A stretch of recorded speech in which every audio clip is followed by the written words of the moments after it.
Hi friends, நான் உங்கள் Sumathi. Welcome to Pattu's food zone. கொஞ்சம் கூட சேமியா பிடிக்காதுன்றவங்க கூட இந்த மாதிரி செஞ்சு கொடுத்தா ரொம்பவே விரும்பி சாப்பிடுவாங்க.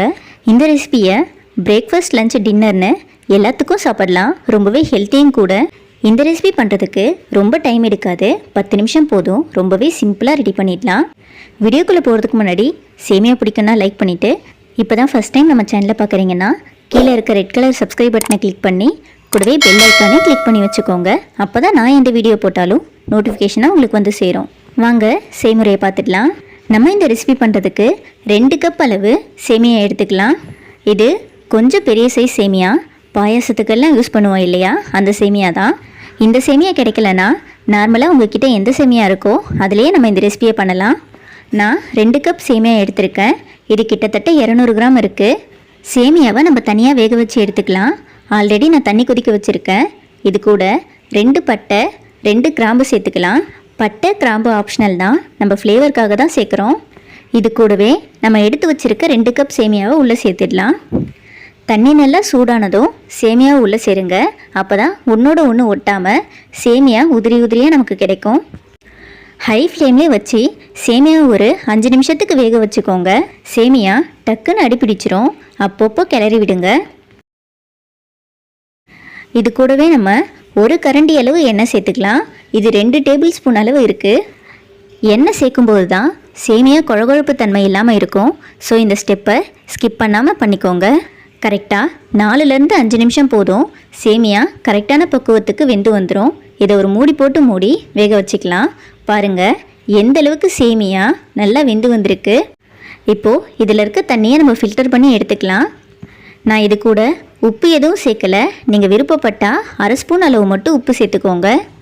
இது போல் ஒரு ஸ்ட்ரைனர் வச்சு சேமியாவில் இருக்க தண்ணியெல்லாம் ஃபில்டர் பண்ணி எடுத்துக்கோங்க. இதில் இருக்க தண்ணி மொத்தமும் வடிஞ்சதும் இது கூட 1/2 லிட்டர் அளவு நார்மல் வாட்டர் நம்ம சேர்த்து நல்லா கலந்து விட்டுடலாம். உங்ககிட்ட இது போல் ஸ்ட்ரைனர் இல்லைனா நம்ம சாதம் வடிப்போம் இல்லையா, அது போல் சேமியா வடித்து எடுத்துகிட்டு கூட கொஞ்சமாக நார்மல் வாட்டர் சேர்த்து அதையும் வடித்து எடுத்துடலாம். இதில் இருக்க தண்ணி மொத்தமும் ஃபில்டர் ஆகட்டும். இப்போ நம்ம சேமியா ப்ரிப்பரேஷன் ஸ்டார்ட் பண்ணிடலாம். கொஞ்சம் அகலமான பாத்திரமாக எடுத்துக்கோங்க. அப்போ தான் சேமியா மிக்ஸ் பண்ணுறதுக்கு கரெக்டாக இருக்கும். பேனில் 2 கரண்டி அளவு நம்ம எண்ணெய் சேர்த்துக்கலாம். நீங்கள் சமையலுக்கு யூஸ் பண்ணுற எந்த எண்ணெய் வேணாலும் சேர்த்துக்கலாம். எண்ணெய் ஓரளவு ஹீட் ஆனதும் இது கூட உடச்சி வச்ச 4 முட்டையை சேர்த்துக்கலாம். 200 கிராம் சேமியாவுக்கு 3லேருந்து 4 முட்டை கரெக்டாக இருக்கும். முட்டையை உள்ளே சேர்த்ததுமே கலந்து விட வேண்டாம். ஒரு 30 செகண்ட் வெயிட் பண்ணிவிட்டு அப்புறமா கலந்து விடலாம். அப்போ தான் நமக்கு பொடி மாஸ் மாதிரி இல்லாமல் முட்டையோட பீஸ் கொஞ்சம் பெருசாக கிடைக்கும். முட்டையை கைவிடாமல் அப்படியே கலந்து விட வேண்டாம். கொஞ்சம் வேகட்டும்னு விட்டு அப்புறமா கலந்து விடுங்க. இது ஓரளவு வெந்து வந்ததும் இது கூட நம்ம டேஸ்ட்டுக்காக 1/4 ஸ்பூனுக்கும் கம்மியான அளவு உப்பு சேர்த்துக்கலாம். கூடவே 1/4 ஸ்பூன் அளவு பெப்பர் சேர்த்துக்கலாம். பெப்பர் கொஞ்சம் தூக்கலாக இருந்தால் தான் சேமியா கூட சேர்க்கும்போது டேஸ்ட் ரொம்பவே சூப்பராக இருக்கும். உப்பும் பெப்பரும் முட்டையோடு நல்லா மிக்ஸ் ஆகி வரணும். நல்லா கலந்து விடுங்க. ரொம்ப கலந்து விட வேண்டாம், முட்டையோட பீஸ்லாம் பொடி பொடியாக ஆகிடும். முட்டை நல்லா வெந்துருச்சு. இது வேறு ஒரு பாத்திரத்துக்கு மாற்றிடலாம். முட்டை வறுத்த அதே பேன்லேயே 2 ஸ்பூன் அளவு எண்ணெய் சேர்த்துக்கலாம். எண்ணெய் நல்லா ஹீட் ஆனதும் 2 பெரிய வெங்காயத்தை நீட்டு வாக்கில் கட் பண்ணி வச்சுருக்கேன், அதையும் உள்ளே சேர்த்துக்கலாம். வெங்காயத்தை பொடி பொடியாக கட் பண்ணி சேர்க்கறத விட நீட்டு வாக்கில் கட் பண்ணி சேர்க்கும்போது தான் ஃப்ளேவரும் டேஸ்ட்டும் ரொம்பவே நல்லாயிருக்கும். நான் எடுத்த வெங்காயம் கொஞ்சம் பெருசாக இருந்ததுனால 2 சேர்த்துருக்கேன். மீடியம் சைஸ் வெங்காயமாக இருந்தால் 2 இல்லை 3 வெங்காயம் கூட சேர்த்துக்கோங்க. வெங்காயம் ரொம்ப வதங்கணும்னு அவசியம் இல்லை, லைட்டாக கண்ணாடி பதம் வந்தால் போதும். பாருங்கள் இந்த ஸ்டேஜில் இருந்தால் கரெக்டாக இருக்கும். இது கூட நீட்டு வாக்கில் கட் பண்ண ஒரு மீடியம் சைஸ் கேரட்டை உள்ளே சேர்த்துடலாம். கேரட்டை ரொம்ப மொத்தமாக கட் பண்ணிடாதீங்க, மெலிசாக கட் பண்ணிக்கோங்க. அப்போ தான் வேகிறதுக்கு கரெக்டாக இருக்கும்.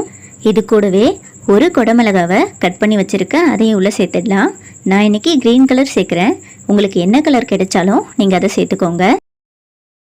இது கூடவே மெலிசாக கட் பண்ண கோஸ் 1 கப் சேர்த்துக்கலாம். இந்த ரெசிபி பண்ணுறதுக்கு கேரட்டும் குடமிளகாவும் எந்த அளவுக்கு சேர்க்குறீங்களோ அதுக்கு டபுள் மடங்காக கோஸ் சேர்த்துக்கோங்க. ஃப்ரைட் ரைஸ், நூடுல்ஸ்லாம் பண்ணுறீங்கன்னா கண்டிப்பாக இந்த டிப்பை ஃபாலோ பண்ணுங்கள். ஹோட்டலில் வாங்குகிற அதே டேஸ்ட்லேயே நமக்கு கிடைக்கும்.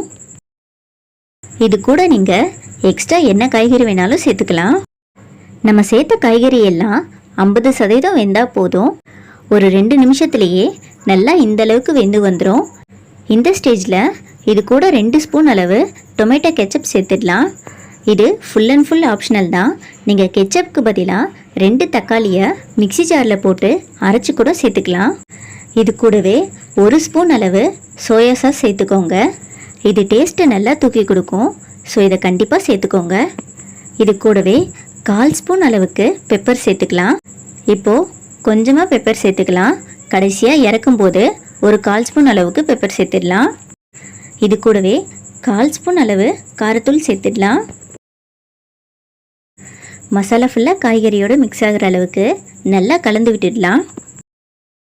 நம்ம ஆல்ரெடி சேமியாவிலே உப்பு சேர்க்காம தான் வேக வச்சுருக்கோம். அதுக்கும் சேர்த்து இப்போ உப்பு சேர்த்துடலாம். 1/2 ஸ்பூன் அளவுக்கு உப்பு சேர்த்துக்கோங்க. நான் ஒரே ஸ்பூன் அளவாக போடாமல் 2/4 ஸ்பூன் அளவு போட்டிருக்கேன். ஸோ கன்ஃபியூஸ் ஆக வேண்டாம். நல்லா மிக்ஸ் பண்ணிவிட்டு உப்பு காரம் எல்லாம் காய்கறியோடு இறங்குறதுக்கு 1 நிமிஷம் மட்டும் மூடி போட்டு வேக வச்சிடலாம். பாருங்கள், மசாலா உப்பு எல்லாம் காய்கறியில் நல்லா இறங்கிடுச்சு. இந்த ஸ்டேஜில் நம்ம வேக வச்ச சேமியாவை உள்ளே சேர்த்துடலாம். இது கூடவே பொரிச்சு வச்ச முட்டையும் உள்ளே சேர்த்துடலாம். இது கூட 50 கிராம் அளவு சிக்கனை பொரிச்சு வச்சுருக்கேன். அதையும் கட் பண்ணி உள்ளே சேர்த்துடலாம். இந்த chicken full and full optional தான். நீங்கள் சிக்கன் சேர்க்காமலே இதை பண்ணலாம். ரொம்பவே டேஸ்ட்டாக இருக்கும். சேமியா ஆல்ரெடி நல்லா வெந்திருக்கு. ரொம்ப அழுத்தி கிளற வேண்டாம். கொஞ்சம் பூ போல் கலந்து விடுங்க. காய்கறியில் இருக்க மசாலா எல்லாம் சேமியாவோட நல்லா மிக்ஸ் ஆகணும். 1 நிமிஷத்துக்கு மட்டும் கைவிடாமல் பொறுமையாக கலந்து விடுங்க. மறக்காமல் இந்த சேமியாவுக்கு என்ன பேர் வைக்கலான்னு கமெண்ட்டில் சொல்லுங்கள். நம்ம சேமியா ரெடி ஆயிடுச்சு. இது கூட கடைசியாக கட் பண்ண கொத்தமல்லி 1 கைப்பிடி அளவு சேர்த்துக்கலாம். பாருங்கள், நல்லா கலர்ஃபுல்லாக சேமியா பார்க்குறதுக்கே அட்ராக்டிவாக இருக்குது. சேமியா நம்மளை பார்த்து எப்போ என்ன சாப்பிடுவேன்னு கேட்குற மாதிரியே இருக்குது. சேமியா கிட்ட கொஞ்சம் வெயிட் பண்ணுன்னு சொல்லிவிட்டு கடைசியாக 1/4 ஸ்பூன் அளவு பெப்பர் மட்டும் சேர்த்துடலாம். அவ்வளோதான். லைட்டாக கலந்து விட்டு சேமியாவை சுட சுட பரிமாறிடலாம்.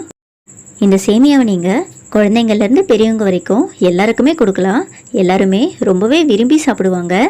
ஸ்கூல் போகிற பசங்களுக்கெல்லாம் இது போல் செஞ்சு கொடுங்க. கண்டிப்பாக உங்கள் சாப்பாடுக்கு அடிமையாயிடுவாங்க. இந்த வீடியோ உங்களுக்கு பிடிச்சிருந்தா மறக்காமல் லைக் பண்ணிவிட்டு கூடவே நம்ம சேனல் பட்டுஸ் ஃபுட் ஜோனை சப்ஸ்கிரைப் பண்ணிவிடுங்க.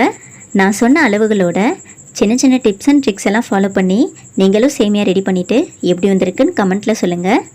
இந்த சேமியா உங்களுக்கு பிடிச்சிருந்தா கமெண்ட் செக்ஷனில் ஒரு ஸ்மைலி அண்ட் ஹார்ட் எமோஜும் கொடுத்துருங்க. இதே போல் அடுத்து என்ன ரெசிபி பண்ணலான்னு கமெண்ட்டில் சொல்லுங்கள். நாளைக்கு இதே போல் இன்னொரு டிஃப்ரெண்ட்டான ரெசிபியோட நான் உங்களை வந்து மீட் பண்ணுறேன். பாய்.